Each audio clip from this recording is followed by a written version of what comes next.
Hi friends, अगर आप हमारे वीडियो को सबसे पहले देखना चाहते हैं तो अभी हमारे चैनल को सब्सक्राइब करें और बेल आइकन दबाएं। मोदी राज में फला फूला अजीत डोभाल के बेटे का गोरख धंधा। क्या इसीलिए एनएसए चाहते थे मजबूत सरकार?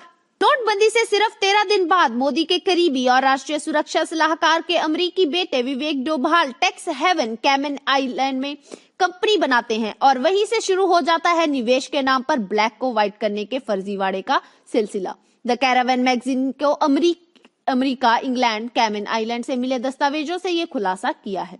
भाजपा मोदी को मजबूत नेता और मोदी सरकार को निर्णायक सरकार बताती रही है और उस मजबूत सरकार के लिए निर्णायक फैसले लेने का श्रेय हमेशा एनएसए अजीत डोभाल को दिया जाता है।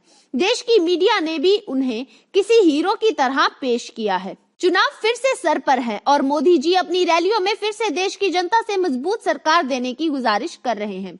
उन्हें जनता 2014 वाली मजबूती के साथ वापस लाती है या नहीं, यह देश की जनता तय करेगी। लेकिन उन्हें इससे पहले इस सवाल का जवाब देना चाहिए कि जो मजबूती जनता ने उन्हें 2014 के चुनाव में दी थी, क्या उसका यह सिला है? मोदी जी अपना बेहद करीब अफसरशाह अपने नाक के नीचे अपनी औलाद को लूट की खुली छूट दे रहा है। आखिर कब बोलेंगे आप? कोजी मैगजीन द कैरावन ने राष्ट्रीय सुरक्षा सलाहकार अजीत डोभाल के बेटे पर हिला देने वाला खुलासा किया है। England, America, Singapore, Cayman island से दस्तावेज जुटाकर पत्रिका के डोभाल के बेटे के ब्लैक को व्हाइट करने के देश के पैसे को देश से बाहर भेजने के कारोबार का खुलासा कर दिया है।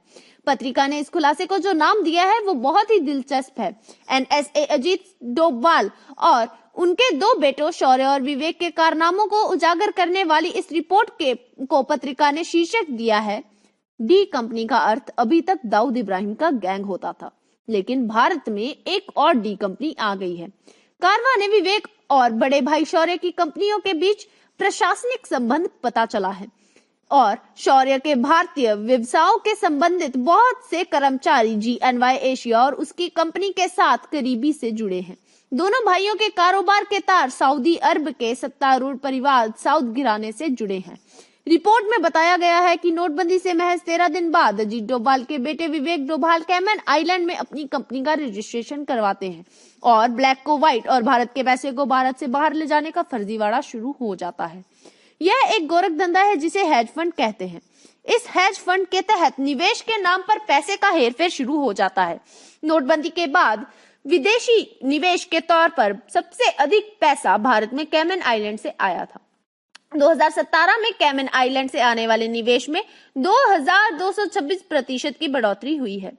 जूनियर डोभाल ने अपने गोरख धंधे के लिए कैमन आइलैंड को इसलिए चुना क्योंकि वो टैक्स हेवन जगह है। 2011 में बीजेपी द्वारा प्रायोजित एक लेख में डोभाल ने लिखा था कि टैक्स की चोरी के अड्डे पर सख्त एक्शन लिया जाना चाहिए। अब तो उनका बेटा ही टैक्स चोरी वाले अड्डे पर कारोबार कर रहा है। रिपोर्ट में बताया गया है कि विवेक की कंपनी में काम करने वाले कंपनी के बहुत से कर्मचारी अजीत डोभाल के दूसरे बेटे शौर्य डोभाल की कंपनी में भी काम करते हैं। यानी एक बहुत बड़ा फाइनेंशियल नेटवर्क चल रहा है। शौर्य मोदी सरकार के करीबी थिंक टैंक इंडिया फाउंडेशन के मुखिया हैं। माइंड द न्यूज रूम की रिपोर्ट। Thank you for watching our video. अगर आपको हमारी वीडियो पसंद आई हो तो इसे लाइक जरूर करें और हमारे चैनल को सब्सक्राइब करना ना भूलें।